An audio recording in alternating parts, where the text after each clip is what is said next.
વિશ્વાસ છે તેના જે ભાઈ છે તેના ભાઈએ જે ઘાટ આપી ગયા છે.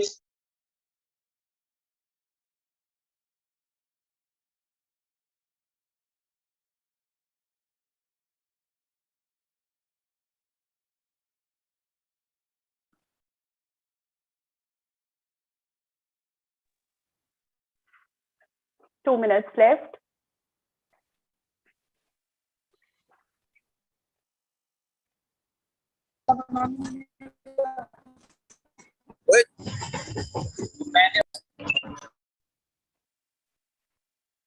Participants who have just joined, kindly see the link in your chat box. That link you need to fill prior to the session. Please start doing.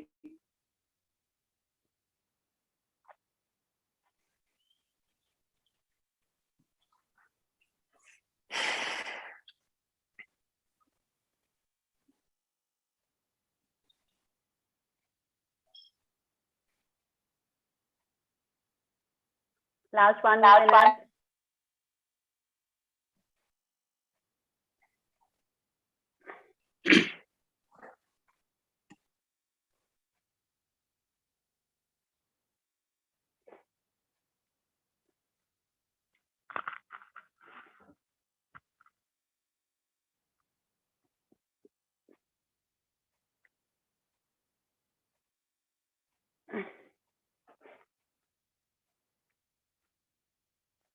Time over. You people can take 2-3 more minutes, but we will start with the session. So I would very good morning to all of you. A very warm welcome to Mr. Mark Rodrigues, who is our speaker for today. So I would like to request Ms. Simran, student of BPD 4th Year, to welcome our guest. A very good morning to one and all present here.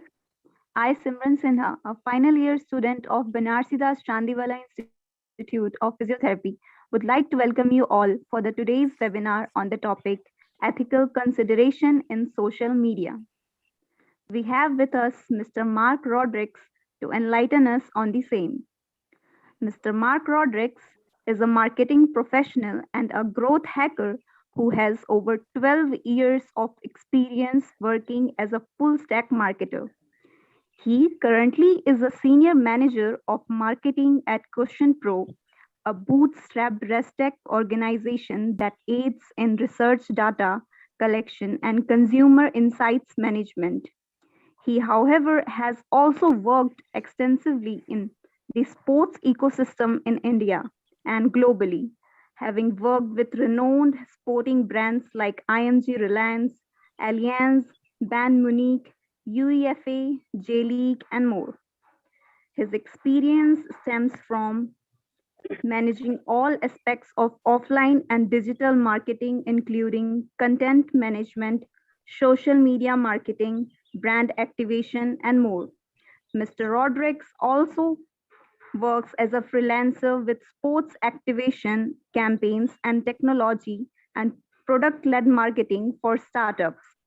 His education specializes in marketing and IT. We are delighted to have you with us, sir. Over to you. Thank you so much. I appreciate the warm welcome. And first off, I would like to thank Dr. Neha Kashyap for reaching out to me for this session. I hope you can see my screen and see me and hear me okay. Yes, sir. All right, you're perfect. audible and your screen is visible. All right, perfect. Thank you so much for confirming. So I don't know if you can see my background. I'm actually working out of a remote place in Karnataka, working from a friend's farmhouse. So I'm struggling with my internet a little bit. If you can't hear me, just let me know, and I will try to do something about it.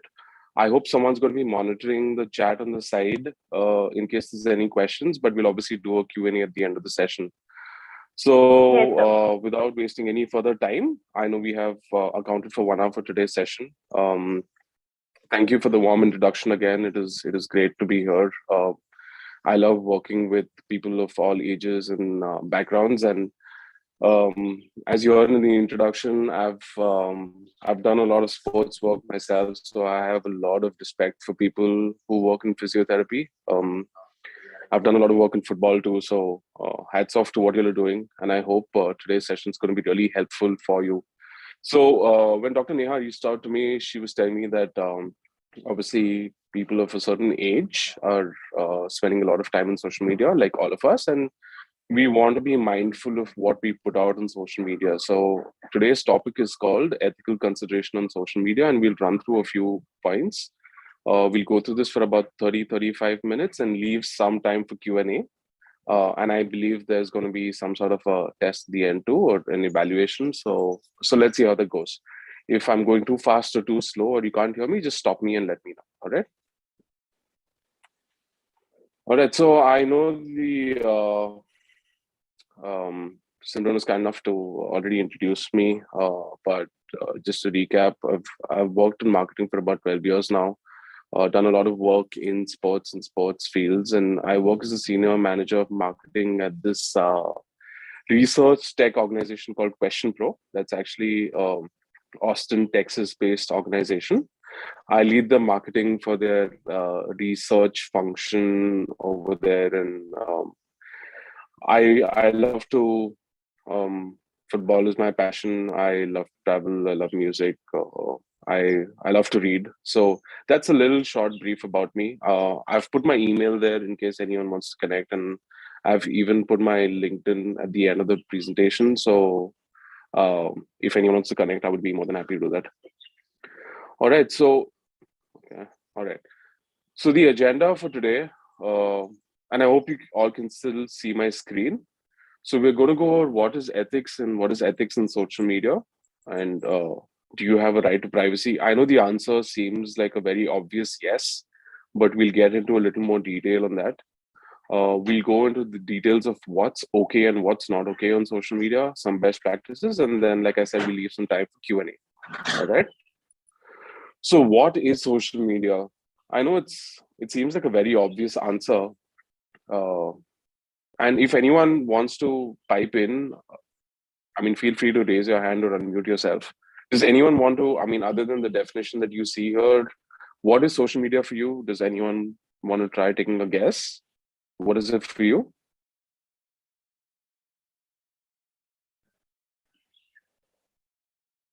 Anyone? All right.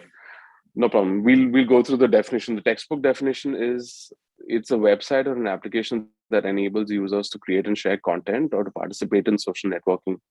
We think about it right now as something that obviously exists as every part of our life, but obviously 10 years ago, this wasn't the case, right? Now, social media is assimilated into every aspect of our life. And now we realize that we can't live without social media. So it's your Instagram, it's your Facebook, it's your WhatsApp, it's TikTok, it's multiple different platforms, right? And I'm sure everyone has a social media presence in some form. The numbers that you see on your screen here are the top 5 most popular social networks of 2022 on the basis of monthly active users, and these are global numbers. So what this means is that there's 2,895 million people that use Facebook every month. And when you say active users on a social media platform, is you've logged in a minimum of 5 times. So there's these many people using different platforms, right? So is there a question? Okay, I'll continue. Anyway, these are the 5 social media platforms that have been ranked by the number of monthly active users. So Facebook by default is at the top. You know the penetration of Facebook is extremely widespread in mature countries like first world countries, in third world countries too, right? A lot of people use Facebook as their basic means and mode of communication. So if you see Facebook, YouTube, WhatsApp, very obviously, I mean, a lot of WhatsApp and Instagram that you see on here has got a lot to do with developing countries like India, Brazil, and so on and so forth. So that's why you see these different. These are the active users for these different social media platforms. All right, so let's go to the next slide. So I pulled this off this very interesting website called Status Bro. These are some very interesting social media statistics. The first one, more than half of the world's population uses social media now. Again, it's not very unheard of, right? I mean, obviously, all of us use it, and without social media, it's very tough to communicate, especially the last 2 years where you've not been able to go out and meet with people. You've had families spread out all over the world. Um, that's why obviously it's very evident that half the world's population uses social media. In fact, it's actually 62%. If you see from the next slide, that's 4.88 billion internet users that use the internet and use social media in some form, right? Now, another interesting aspect is the proliferation and how widely spread mobile phones have been, right? If you've seen, everyone nowadays uses a mobile phone. I mean, the penetration of mobile and internet and electricity is so widespread that everyone obviously has access to it. TikTok recently crossed about 1 billion monthly active users, and that's actually not even considering people in India. Obviously, people in India don't really have access to TikTok, so you can imagine what the number would be if we had access to TikTok. People use social media for about 2 hours and 27 minutes a day, and obviously, it seems like a lot. You're creating Instagram reels, you're creating WhatsApp content, you're creating Facebook content.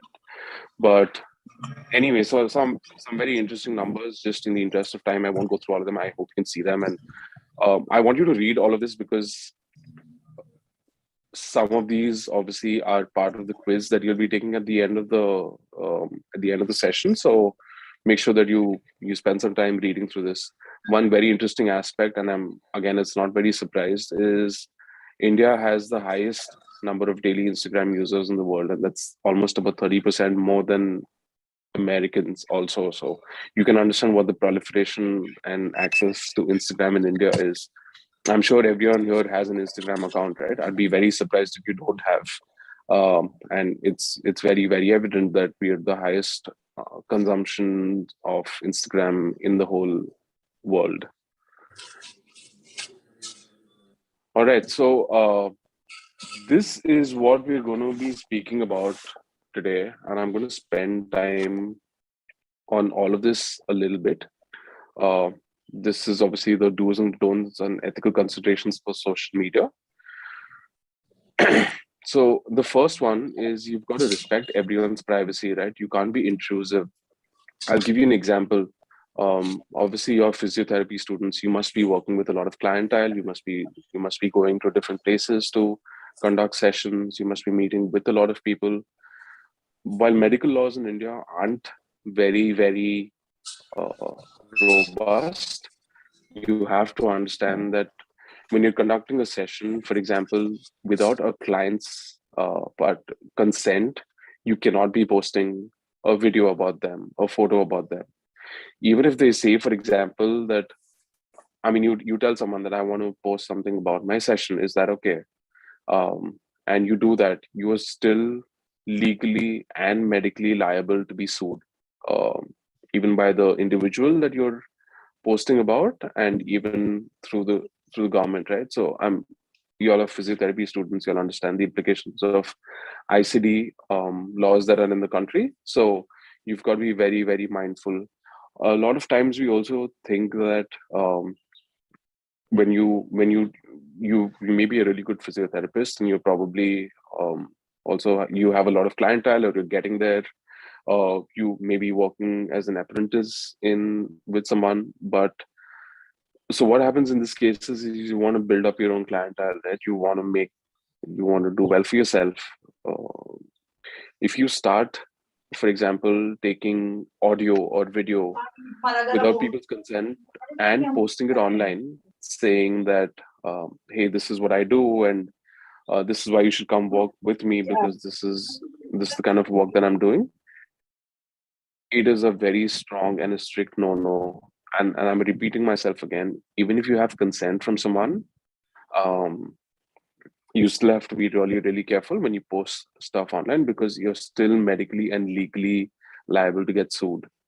The second thing that's on here is be honest. We've seen a lot of spread of misinformation and false information, right? Especially now with what's happening in the country with the elections. It's very easy to get carried away. It's very easy to receive something on WhatsApp, for example, and then forward it to 10 people, to your family, to a group, for example.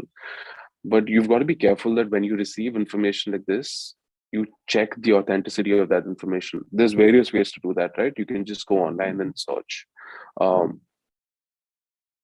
You may say that I'm just one person. Does it really make a difference if I'm checking something or I'm not? Let me tell you, it's extremely important.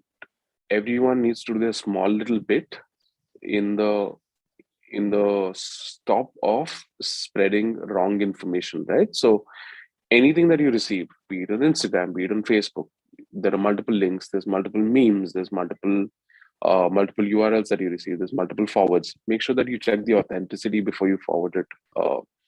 Also, don't spread misinformation. Be honest in what you do.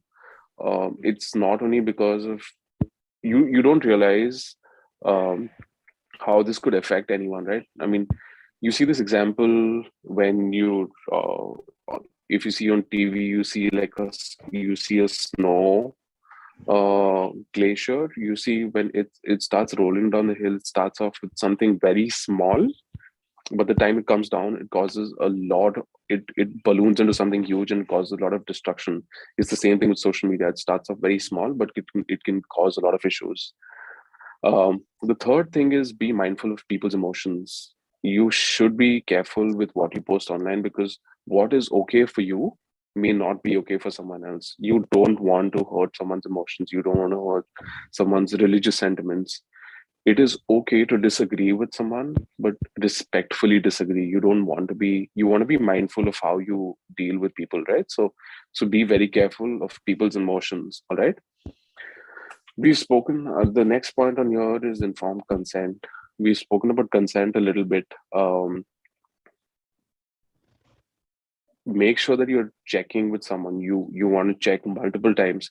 It's very easy to say when you and I are speaking and you don't know each other and you say that, hey, can I post this about you online? And I say yes, and you post it. It's very easy for me to come back and tell you that, hey, I didn't give you the permission to do this, or if this turns into a legal matter, you don't know how that could balloon, right? It could ruin your career. It could ruin your life, the life of your family, your friends, and everyone else. You've seen multiple cases, right, where something you get a bad reputation. It's very easy to not be able to shrug off that reputation. So be mindful of people's emotions and get consent from them. The next one is keep confidential information confidential, right? So now obviously let's for example speak about you. Now patient information. So that would mean your patient's name, your patient's details, your patient's age. You may think that how does it matter if I'm posting about a patient's age or a patient's sex or a patient's medical history or a patient's financial details? It is absolutely imperative that you make sure that you do not post information like this. All right, you've got to be very, very, very careful about not posting confidential information. The next one is do not distort facts or data. Again, a lot of these you will see them in different forms, but I wanted to make sure that they're on the screen so that you understand the implications of all of this, right? You don't want to showcase wrong data. Look at it this way. If someone were to spread misinformation about you, would you like it? If someone were to create memes out of you, would you like it? Absolutely not, right? So then you've got to make sure that you keep the same considerations in mind when you are talking about other people or other. It could be a sect of people. It could be a single individual. It could be anything. You've got to be very, very careful that you don't spread misinformation and you don't distort facts. Not sharing client info in online forums. This is a very important one. Again, for people in the medical professional. to Delhi में build your रास्ता clientele. वाला ताराबाई ना हाँ Okay, I'll continue. So, if you're in the medical professional in the field, if you're trying to get new clientele, it's very easy to get carried away. You see it so often, right? You see small clinics, hospitals, even colleges posting information about different individuals. You've got to understand that when you're part of an institute, one is you're not only making yourself liable, but you're also making your institute liable. Because tomorrow, if you were to post something and you are blamed for it, your institute could also take the blame for not stopping you from doing something like this. So again, I'm saying this: be very, very careful, especially in your field. You'll do great work. I believe that magic in their hands and in their mind, but be very careful with the power that you yield. All right, so I'm going to stop here for a second to see if there's any questions. If there's anything in the chat or if anyone wants to ask any questions, I'll take a break, grab a sip of water, and just see if give you all time to come up with questions if there's anything.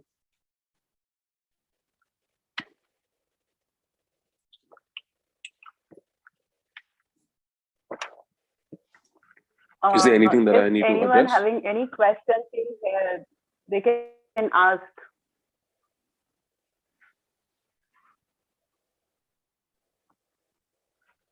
All right. I guess the presentation is helpful enough. There's no question, so we'll continue. So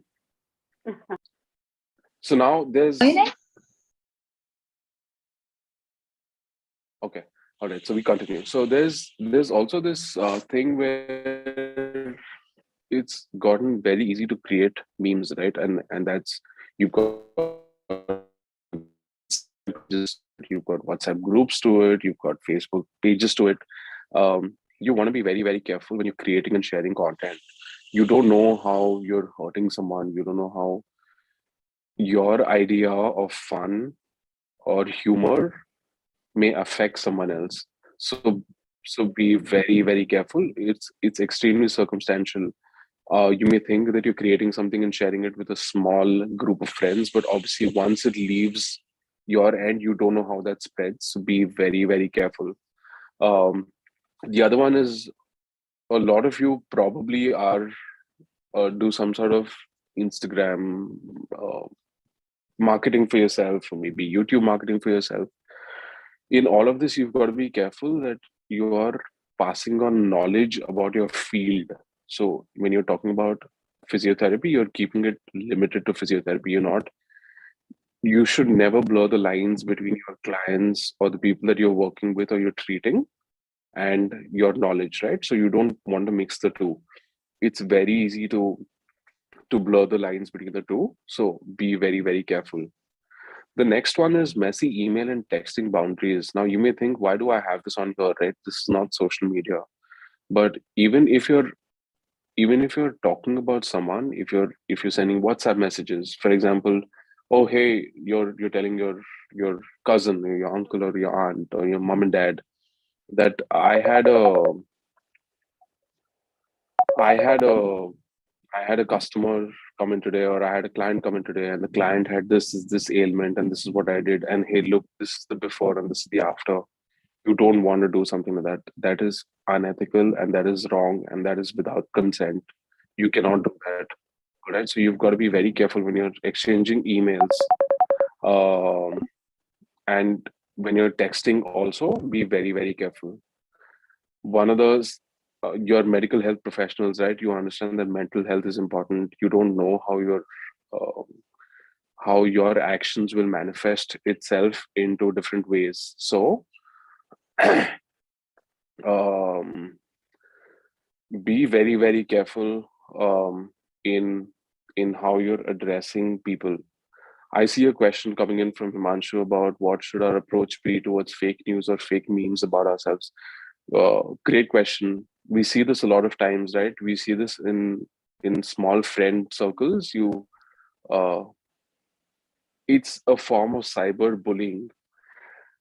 there are two ways to address this. If you know that individual, if you know that person, it's very easy to go and speak to them and ask them. One-to-one communication works a lot better, right? It's if you see this being done to you or about someone you know, it's very easy to go up to them. But not always will people buy into your ideology because, like I said, your sense of humor may be different from other people. In such cases, it's easy to approach elders, it's easy to approach your college, it's easy to approach the cybercrime department, it's easy to get the police involved, right? So, and we're going to look at different rules and regulations that the government of India and other government have put in place for cyberbullying. All right, so you are well within your rights if you feel attacked online to take legal recourse. Obviously, if that's not the first thing that you want to do, feel free to approach the individual and talk to them on a personal level. But if that doesn't work, you are well within your rights. And especially in 2022, you have more rights than you can actually imagine to legally spread the curb of this. All right. And the last thing that you want to do is you've got to respect conflicting views and opinions. We are all different individuals. We may be friends, we may be colleagues, we may be working in the same field, but a lot of times we will have conflicting views and opinions. It's because of our upbringing, it's because of who we are as individuals, it's because we're all very different. You want to make sure that you're very, very mindful of other people's views and opinions. All right. So be very, very careful that you say that, okay, I respect you and I respect what you think. And I may not agree with you, but I don't hate you. So be very, very mindful of other people's opinions. So these are some do's and don'ts about the ethical considerations for social media. We'll cover some of these in different forms too, but I hope this gives you a better idea of an expectation as an individual at your level. And the more you do at your level, you're creating a cascading effect. What the best thing that you can also do is educate people around you. And when someone's wrong, point out to them and voice it out to them saying, hey, I disagree with what you're doing and this is why I disagree. And I think you should stop. All right. So I want to talk about two case studies of good and bad social media.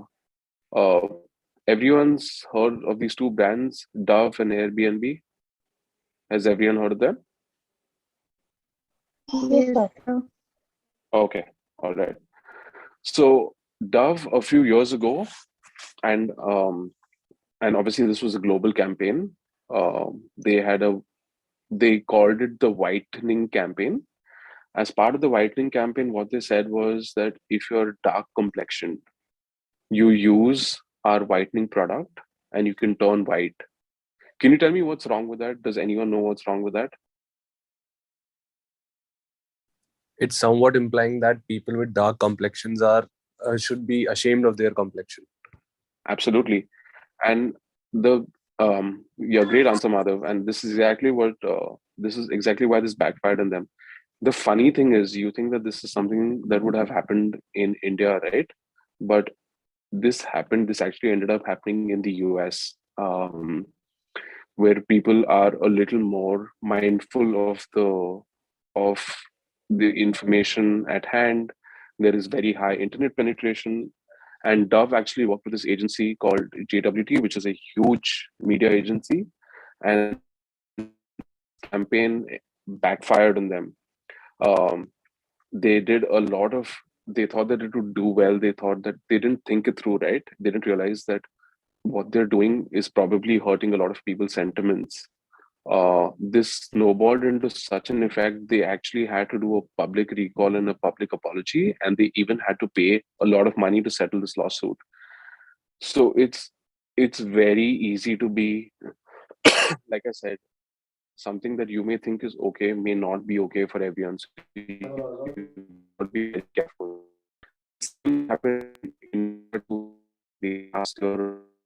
Does anyone know which brand?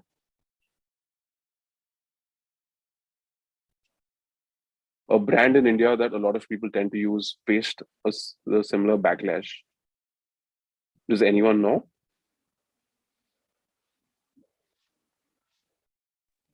Have you heard of Fair and Lovely? Has everyone heard of Fair and Lovely? Yes, sir. Yes, sir. So Fair and Lovely actually faced that they had Sir, your this. I voice don't know is if you've seen the cracking. ad, but different shade. Okay. Sir, your voice is not clear. Okay. Okay. I'm going to stop my video. Is it better now? Yes, sir. Okay. I'm going to keep my video off, just maintain the internet speeds, all right? So, all right, so Fair and Lovely actually faced a lot of issue because Sir, it's still not Fair clear. and Lovely and okay. Give me 1 second. Okay, sir.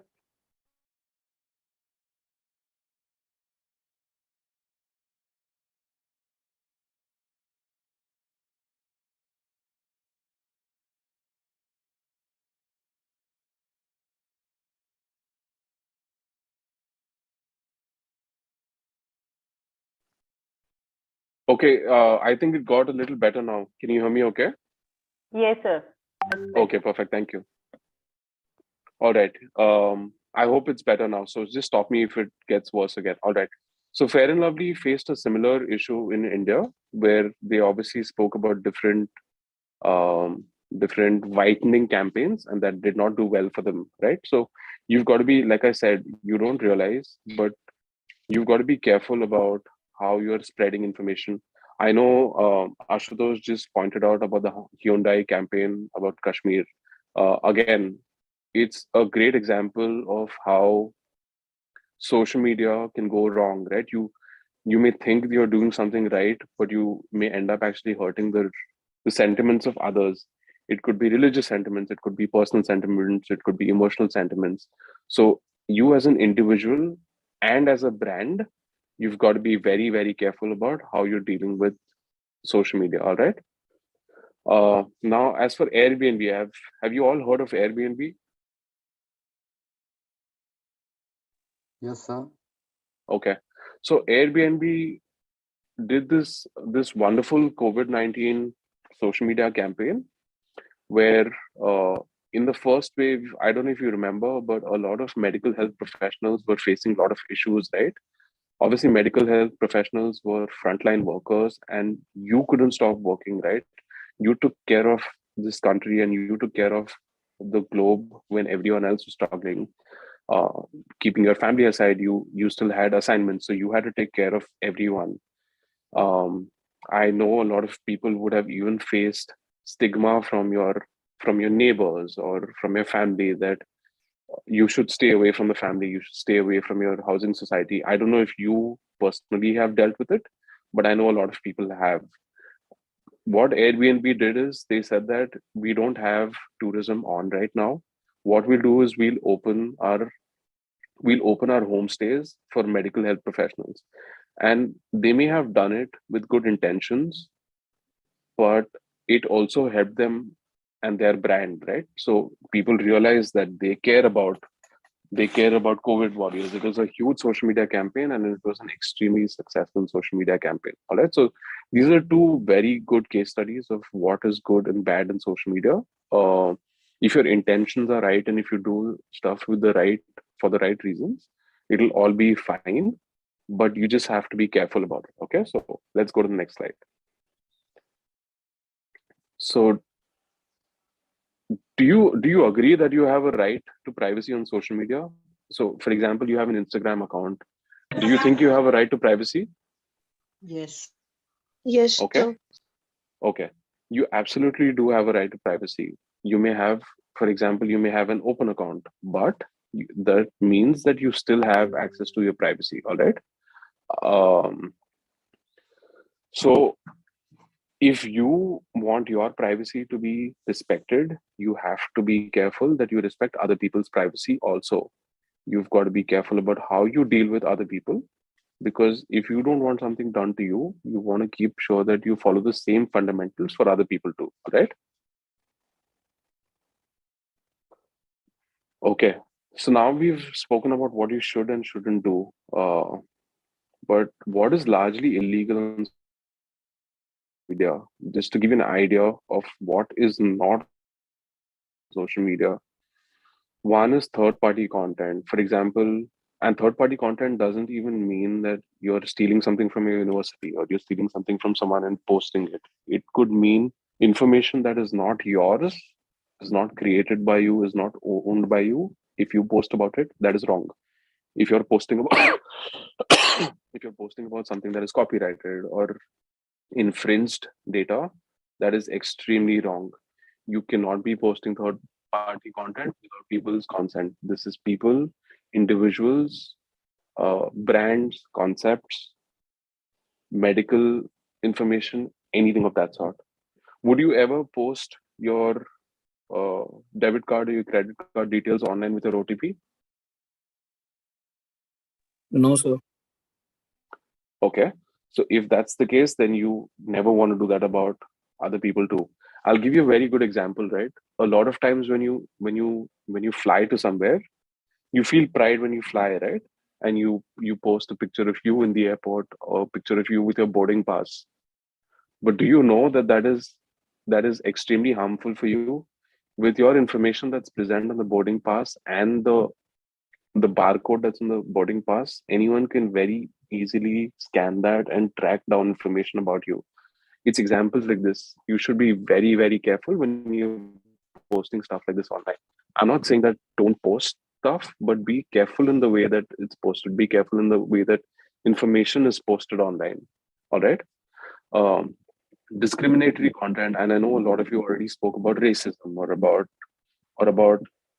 stuff like that. So if, for example, if you're talking about someone's religious sentiments, if you're talking about someone's food preferences, if you're talking about someone's likes or dislikes, if you're talking about their color or caste or creed, anything of that sort, it's very important to remember that it's good to spread love, not hate. You don't want to indulge in stuff like this.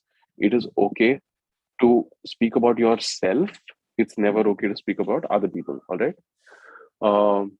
Photographs and rich media, we already covered this. This is specifically to do with in the field that you are in. And when I was speaking to Dr. Neha to before this session, she was like, we've had situations in the past where students have posted about clients, and that's something that they definitely want to curb on a large scale.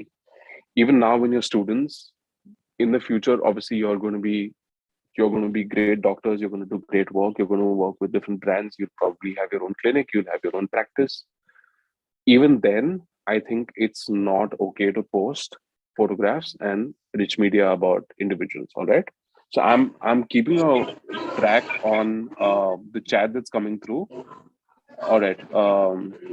So Ashutosh is asking, as most of the people criticize political parties or a person or any other group or society on behalf of their rights to speech, expression, what should be the borderline? Very good question. You obviously have a right to voice your opinion, right? The Constitution of India allows you to voice your opinion. Where this draws a line is you can disagree with policies, you can disagree with individuals, but as long as you're respectful, the minute you start character assassination, that is wrong. The minute you take this or turn this into a religious thing, that is wrong. Just because someone is turning something into a religious scandal doesn't mean you've got to indulge. It's okay to say that with all due respect, my opinion is so and so. But if you start attacking persons or if you start attacking individuals, that's very, very wrong. All right. Okay. Then Pratyaksh asks, if you're reposting some content just to spread awareness, but the content we're reposting is copyright, then how do we handle that? Again, a very great question. This happens a lot of times, especially since I'm sure a lot of you are on LinkedIn and other platforms too, right? Or if you see you on Instagram or different forums, a lot of copyrighted material gets passed around. When you're posting copyright material, the least thing that you, and if you're doing it for the right reasons and you're posting something that you think would be beneficial, always make sure to give credits.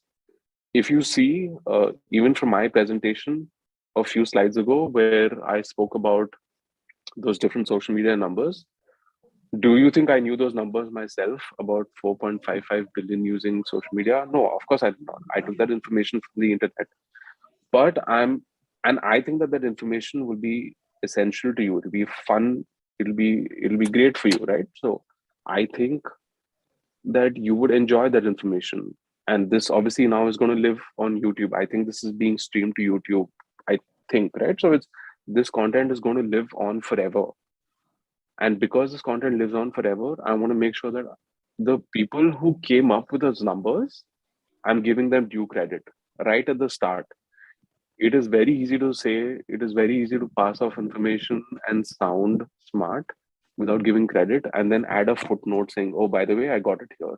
No, that's not okay. When you're passing on copyrighted information, it's always good to mention right at the start that this is where I got the information from, and this is where due credit lies. It's the same thing as you. If you do something good and you wanted to spread out to the masses, you can't do it by yourself. You need social media. But you would be really upset if someone posts information that you've created without giving you credit, right? So you fall. Social media is very, very simple. You should indulge in social media the way that you want people to treat you. I think that is a very good yardstick. Always ask yourself, if someone did this about me, would that make me happy? If the answer is yes, then it's fine to do what you're doing. But if your answer is no, then you yourself shouldn't do it. And you're at an age where you can influence a lot of people. So you very slowly start doing this. It is going to be a cascading effect, and then it works well for everyone, right? I think we're almost at about time, so I want to just spend the last 3 to 5 minutes on the slide.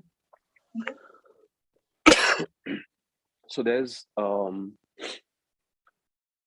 someone was recently asking, right, do I have laws if there is something that comes up against me? How do I treat it?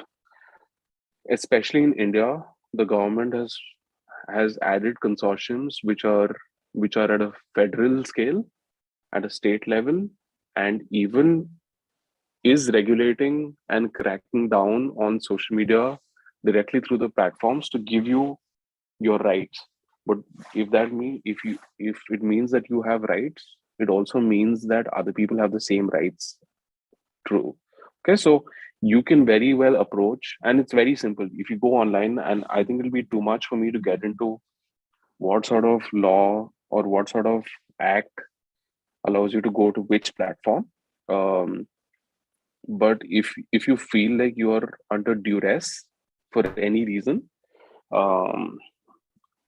you should just search online about what is the best course of action.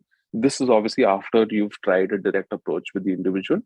If not, you have your laws. You should know what you have access to, right? It's everything that you post online is your information. And while I know I hear this a lot, right? Once you post something online, it's not your content anymore. It lives in the universe's content. That is absolutely incorrect. You have access and you have laws on the content that you post online, but you just need to know how to deal with it. So be an informed consumer, and you'll be able to find all the legal regulations for for the content that you post online. There's 2-3 examples that I've put over here.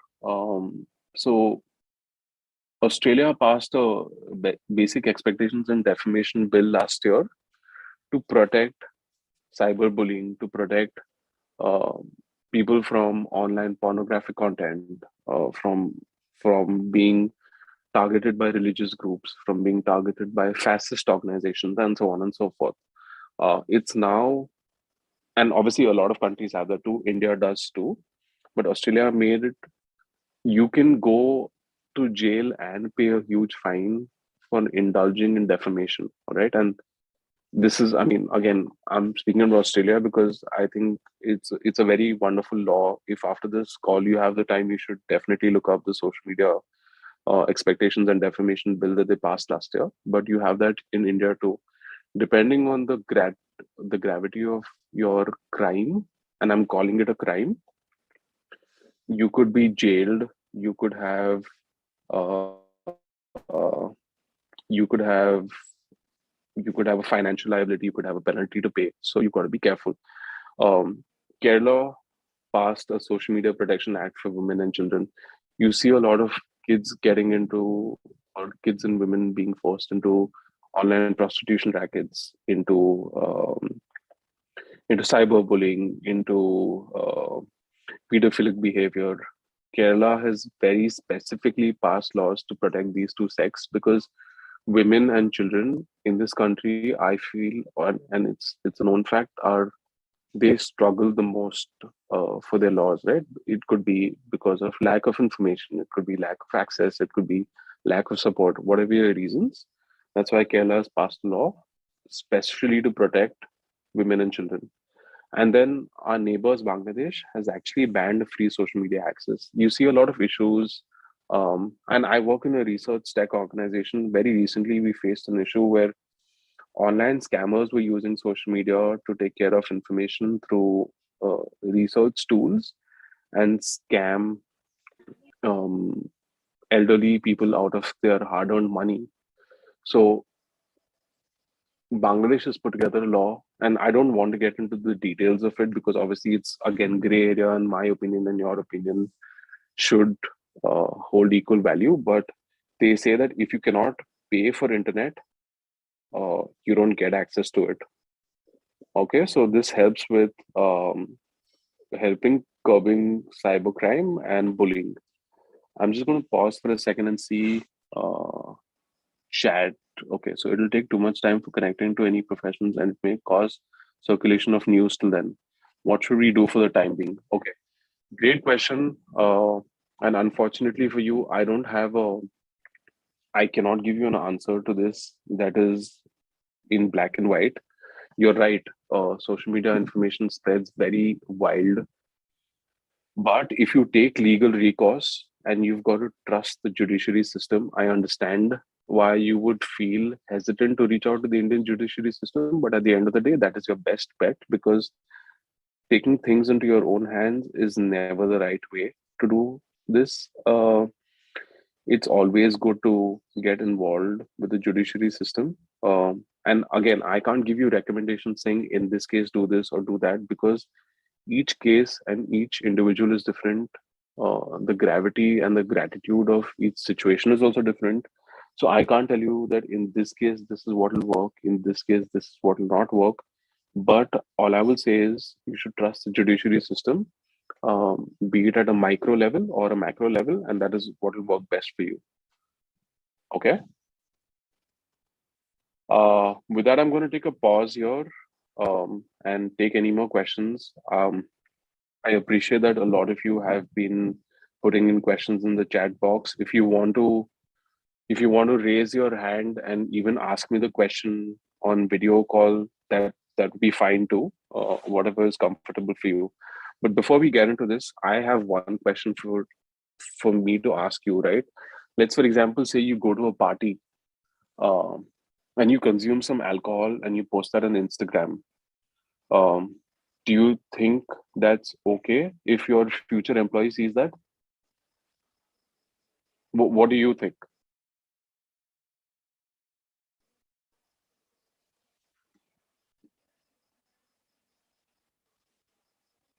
I believe that it should not impact my life because it's my personal life.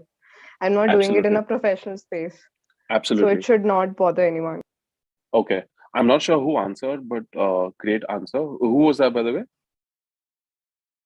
Chavi Sharma, BCIP third year student. Okay. All right. Thank you. That's a great answer, Chavi. That's actually correct. It's your personal life. It should not impact anything that you're doing. But for example, you go to let's for example say you go to a bar or a pub with your friends, and then you post something about a bar fight or you verbally abusing someone or your friends getting into a fight and you're posting that online. Do you think that is okay? No, sir. Okay. No, of course not. So okay. So these are gray areas, right? So you absolutely have a right for your personal life and how you're dealing with social media, but you've got to draw a line. Employers these days are looking for red flags on everything that they think would not be okay.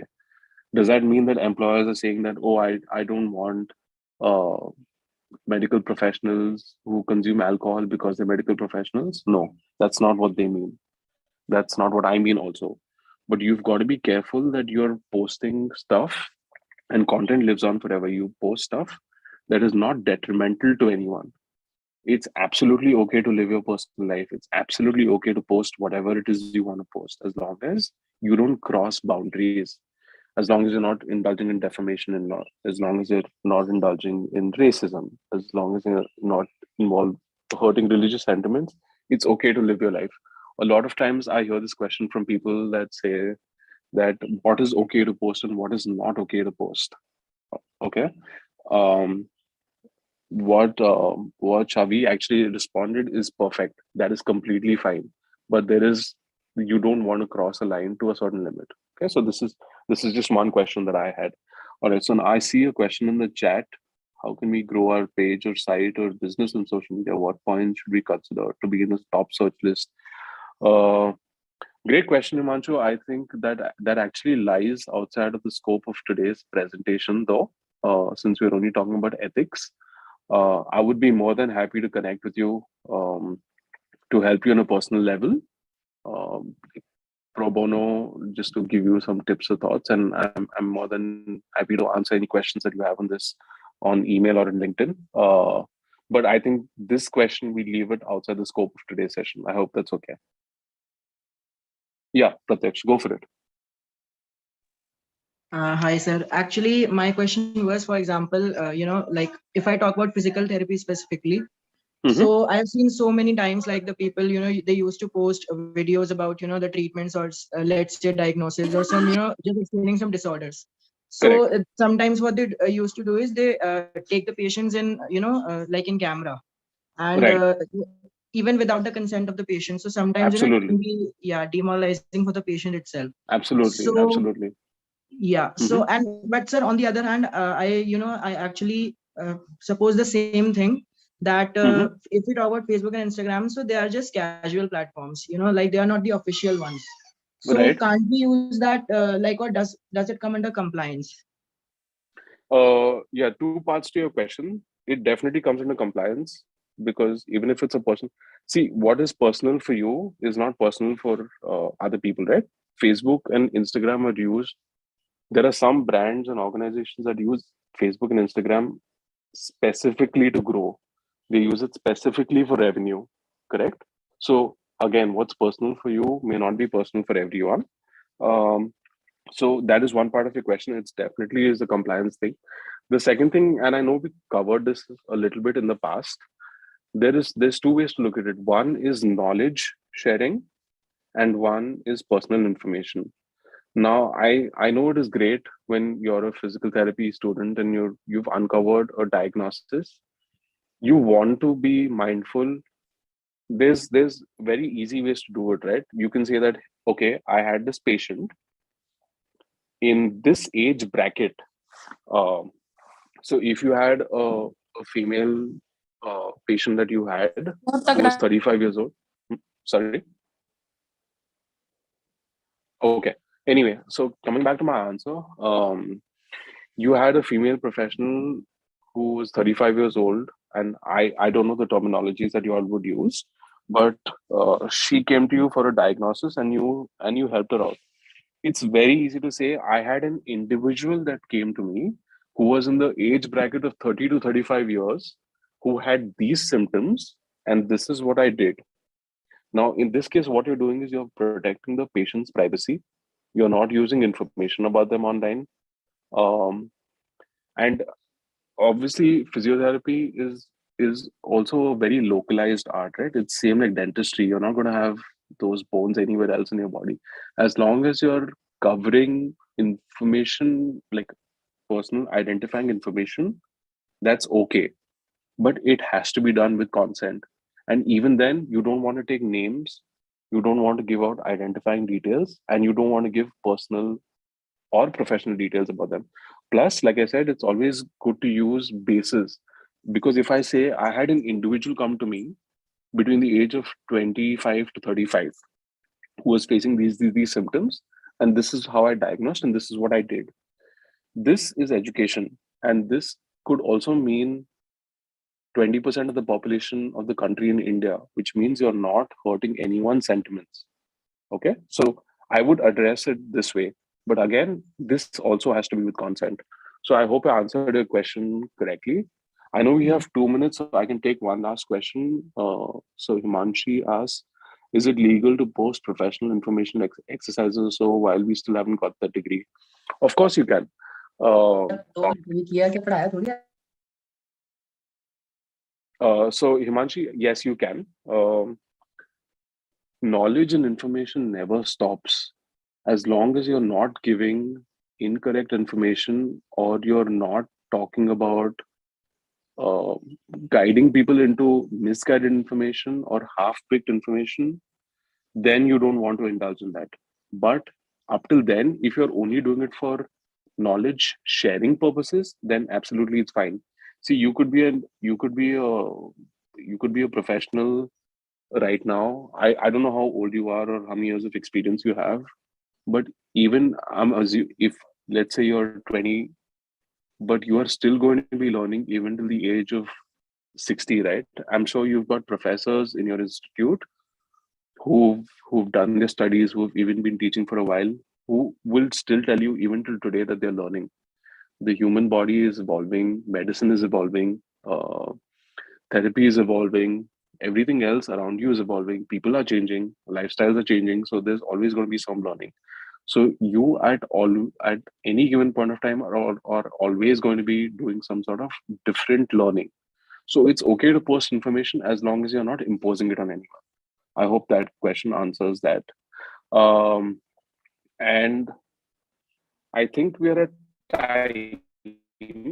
So we're at 12:30. So I know Pratyaksh has posted a link.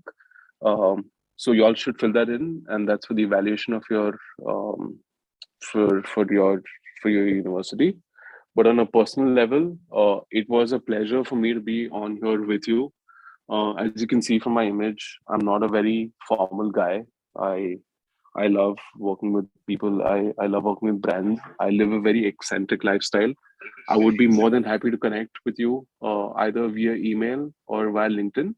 And if you connect, just drop me a line saying I was on this session with you so that I know who you are, and just give me a little background about yourself. And I would be more than happy to work with you and go over stuff. And as for the university, I'm very thankful for you all to give me the opportunity to come and speak. Especially Dr. Neha, I appreciate you reaching out to me. I love today's session. I hope you all found it interactive and fun. And let's stay in touch. Thank you so much. Thank you so much much, for sir. this enlightening session. You're Thank very you so welcome. much for this enlightening session. Thank you so much, sir. Dr. Kavita Sharma, on behalf of Banarsidas Chandiwala Institute of Physiotherapy, would like to extend our warm thanks to you for this wonderful session. And the numbers, those who are maintained from start to end, they are the good representatives that it was actually a very nice session. Thank you so much for the session, sir. Thank you so much. I will see you all very soon. I hope you have a great Tuesday. Bye. Same here, sir. Thank you so much, sir.